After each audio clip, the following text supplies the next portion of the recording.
Marketers are 100% others focused. This can be tricky with nonprofits and churches especially, because they say, well, the whole reason I'm here is because I want to help people. That's the whole reason why I'm here, and I completely agree. However, when we start doing marketing, all of a sudden it becomes all about us. And this is referencing the client that I was discussing the last time I was here.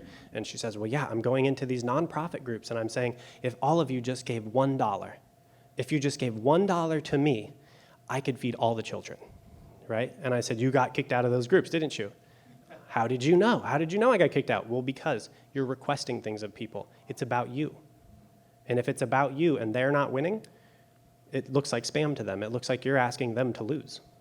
You lose and I win, and it becomes about us. So experienced marketers are only worried about meeting needs more effectively. And so unskilled marketers will make requests. I'd really appreciate it if you could do this. Please donate today, right? I know it's really hot out, and I know we're laying brick at the church, but we're looking for volunteers. Would you like to help? This is all about us. You lose, so I win. Now, on the other side, skilled marketers are interested in just meeting needs. And we talked last time, you meet needs 2 to 4 times more than you ask for. And that makes people feel cared about. That makes people know you're not just in it for what you're getting out of them. You just love them for them. And so with skilled marketers, what we do is we set up the system. The desired action is the ask that we will make.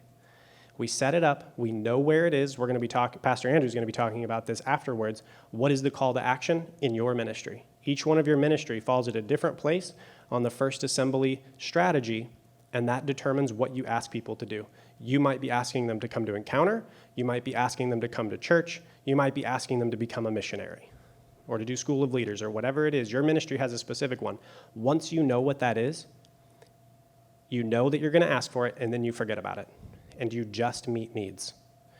And then when that moment comes up and you've met all the needs and it's time to ask, then you just ask. But you weren't thinking about it at all. You were only concerned about the well-being of that person and helping them and meeting needs. This is what effective marketers do. When we make the request, because we do make a request, but only after we build the relationship, we build the trust, we meet that deeply felt need. Last time we talked when Jesus is going out and he's like, oh, to the blind man, what can I help you with? The blind man said, firstly, he got feedback there. I don't know if you guys saw that. He didn't just try to meet a need randomly. He said, what is your need? And he goes, I'm blind. And then he met the actual need, if you recall that. What if he healed the blind man's back pain? He's like, be healed of your back pain. And the blind man's like, well, this is nice, but I'm blind. You missed it, right? And so we want to meet the right need. Now, when we ask, we already know what it is, we forgot about it. When we ask for them to meet our need in response, we're not making a request because it's not about us. What we're doing is we're telling them all the reasons it's actually good for them to do this.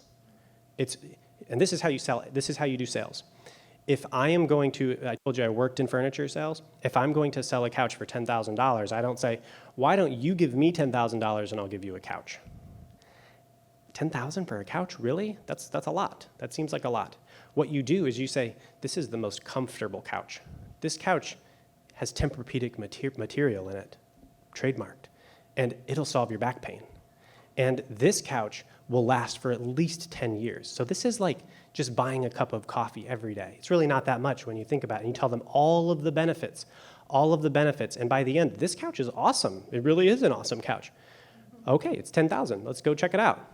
Let's go buy it. And they go, I mean, it's a cup of coffee a day. My back pain's going to be gone. And they're focused on all the reasons it actually benefits them, and then the price doesn't look so high. And this is exactly what you do. And I see you laughing, but this is really what they teach you to do in sales. This is literally what they taught me to do in high-end furniture sales. In ministry, I know you guys have been doing flooring somewhere. I know we have volunteers coming for flooring. The ineffective way to ask for this is, hey, I know that it's 6 o'clock in the morning, but we really need help putting down new flooring. Could you come over here in the heat of the day and help out, please? We'd really appreciate it. That's me focused. Meet my need, and I don't care about you. The really great way to do this is, oh, hey, Yeah, I was thinking about you. Some guys and I are getting together at the church. We're doing some volunteering.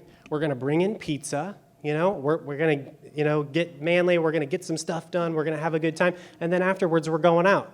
We're going to go out. We're going to grab, if you said coffee to me, I'm in. I don't care what I'm doing, We're going out afterwards. And I'm like, wow, that sounds like a great idea. Yeah, I'd love to come. What are we doing? We're laying brick. Okay, I'll be there. Right? Because you've just sold me. I get relationship. That's my need. And if you meet my need bigger than the thing you're asking, I don't really care what you're asking about because I'm winning more than what I'm giving. Okay? So that's how we make the request. So unskilled marketers make the request, but it's not a win for the other person. And we're going to look at that in the very next slide here.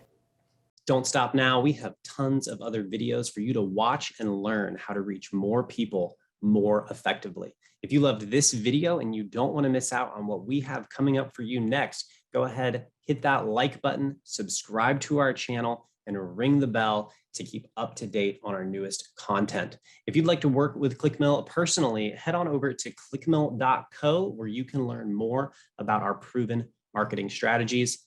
I look forward to seeing you in the very next video.